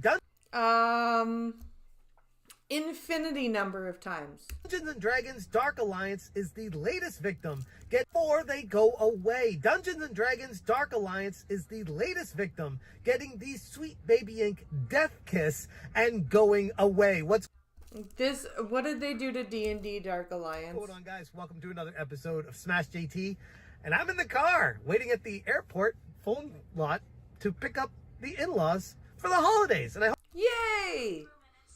In-laws for the holidays. This sounds fun. And now he's recording a video about Sweet Baby Inc. Everyone has a great, safe Christmas or whatever holiday you celebrate, Hanukkah, whatever it is. I hope everyone has a good one. But I had to get to the story because it is just too perfect. Sweet Baby Inc. is striking again. And I know. Oh, they're from Massachusetts, Virgil. Okay. Yet another game has been left in ruins. Dungeons and Dragons Dark Alliance, the once promising co-op action RPG, is now the latest casualty in the trail of destruction left by Sweet Baby Inc. I'm shocked. I'm absolutely shocked about this being another thing that Sweet Baby Inc. has ruined, because unfortunately, as much as they champion things like accessibility, they also champion things that ruin video games. Hit that subscribe, give me a like, and check out SmashJT.com for the full article breaking down how Dungeons & Dragons Dark Alliance is the latest victim of Sweet Baby Inc. in their path of destruction. Wizards of the Coast and developer Took Games have announced the closure of Dark Alliance servers, set for February 24th, 2025. The game will also be pulled from sale on the same day, although those who already own it can still access to offline single-player and DLC content. Now, on Steam, this is what it displays. About this game, now says, we will be shut down the Dark Alliance servers on 2/24/2025, and it will no longer be available to purchase starting that day. Why? The base game and all DLC are still available to play in offline single player by anyone who currently owns it. And then it goes into what the actual About section is. So it's interesting that this game is being shut down by the developers and taking away the online component of it, but you can still play it offline if you've purchased it before they take it off the store in February. That's ridiculous. So if you purchased it before this, you can still play it as a single player? What's the point? Why are they doing this? Which is this? Fascinating when you consider the future of gaming is turning into game studios are just taking games away from storefronts because digital, you have no power. The shutdown marks the final nail in the coffin for a game that's been plagued by dismal player numbers, tons of problematic bugs, and just an overall lackluster reception since launch. However, the real story lies behind the scenes, specifically in the involvement of our much discussed Sweet Baby Inc. Of course, because Sweet Baby Inc. just has its hands in everything, and it can't help but fuck everything over. Sweet Baby Inc. CEO Kim Belair and Ariane McGilvray are credited as game writers for Dark Alliance. And fun fact, those are the same two people that are credited for writing the book that I covered in a live stream. These two people are thick as thieves when it comes to working together. Their involvement with the game had flagged it for inclusion in the all-important Sweet Baby Inc. Detected Steam Curator list by friend of the channel Cabrutus. A badge of shame for many gamers familiar with the company's reputation, or lack thereof. Once again, their fingerprints are visible on yet another failed project. The game peaked at merely 9,912 concurrent players upon its release back in 2021, but the popularity evaporated almost instantly, plummeting to under 300 concurrent players by July 2021. Ouch. And in its final days, the game is limping along to the finish line with a peak of, as latest check, 10 concurrent players. Wow. That is brutally low. Holy shit. 10 concurrent players. That is insane. So it doesn't really make much sense to keep this game running online. Something that is technically related and of note, and I'm not really sure if you market it as co-op and drop the co-op, you should refund the purchase. Yes, you absolutely should, Lord Family. On with this, but Sweet Baby Inc.'s website is currently down, and there's no other information that we have about this. But I do find it fascinating that once we hear another game happening to be shut down, we also have Sweet Baby Inc.'s website no longer functioning. And there are people speculating online that this could be some sort of brand change or something happening behind the scenes, or it just might be having some issues. But this is all the information I have on that right now. Is Sweet Baby Inc.'s website is currently, as of recording this, not functional. That is that I don't know what to say. Either that's they're rebranding or they're just done, which I hope that it doesn't take something like Sweet Baby Inc. to force gaming developers to make their games accessible. I hope that it doesn't require, quote, woke agendas to make a game accessible. People were kind of talking like, I've discovered a secret Canadian company. Like, these are the guys who did it. And the discovery that they had made was actually like our public-facing website that we advertise our services on, and which you can go to right now if you'd like to collaborate with us or just learn more. It's not hidden. And if it is, it's very bad because it's at sweetbabyinc.com. As far as the community reaction for Sweet Baby Inc.'s website being down currently, nobody seems to be shedding much of a tear. In fact, the community is overwhelmingly rejoicing. And it should come as no surprise because, as gamers all know, Sweet Baby Inc. has proven to be a net negative for gaming in general. And the sooner it goes away, the happier people will be. But regardless, that's the current status of the website. As far as Dungeons & Dragons Dark Alliance is concerned, that game is going to be going offline in February 2025. That is crazy. I wonder how long it's been available. Gamers have been rejecting this game wholeheartedly, and reviewers are eviscerating it for its buggy, unpolished state. One scathing critique read, "This is not a Dark Alliance game. The level progression is horrible. It's poorly optimized, and my strikes don't line up where they land. Neither do enemy strikes. Don't play this game. Instead, go play Baldur's Gate Dark Alliance 1 and 2. Damn. That is brutal. Don't play this game instead. Play this game instead. Holy shit. Then play Neverwinter Nights or Champions of Norath. But you probably need a console for that, which, by the way, fun fact, I'm in the end credits of Champions of Norath when I worked at Sony Online Entertainment, so that's a game I'm very familiar with. They continue, then go play Divinity 2 Original Sin, followed by Baldur's Gate 3. Hopefully by then you will have forgotten this game existed, and you will be able to live a happier life. Another reviewer said, this game is the reason gamers hate buying things on day one. We are not your beta testers. And we keep going down the line of all these negative reviews of this game. And sure, maybe the narrative design from Kim Belair and company of Sweet Baby Inc. didn't completely destroy the entire functionality of this game. But it is a convenient coincidence that we see this lining up every single time. Or at least, that's the way it seems. Okay. This is brutal. This is scathing. There's a pattern of failure when it comes to Sweet Baby Inc. Of course, Dungeons & Dragons Dark Alliance isn't alone. It joins a growing roster of titles marred by Sweet Baby Inc.'s involvement.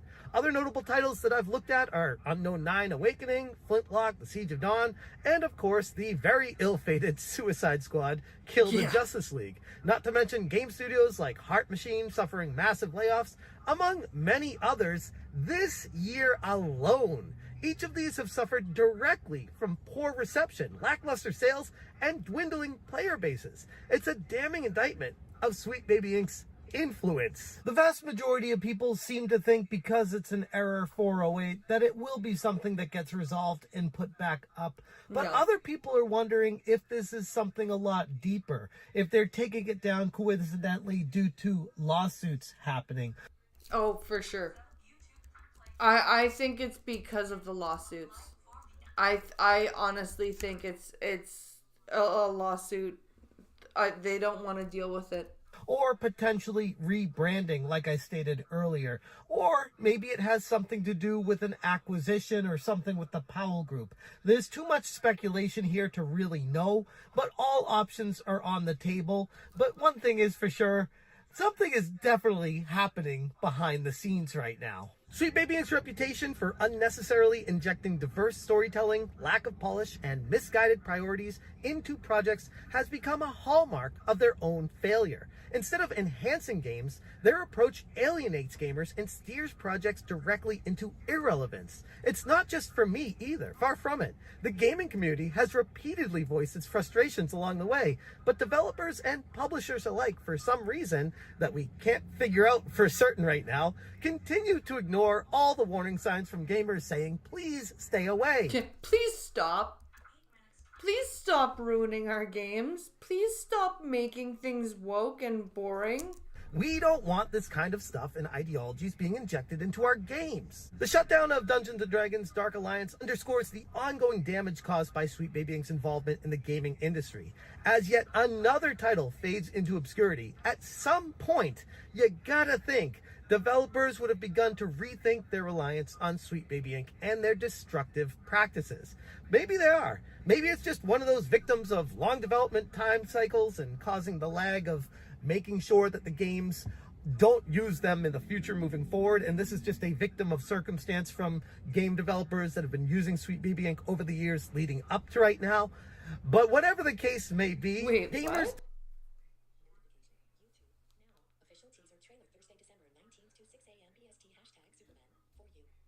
Oh, official trailers deserve better. for And the Superman. industry's future depends on listening to our voices. You know, the people who actually play the games. At least I think that would make the most sense.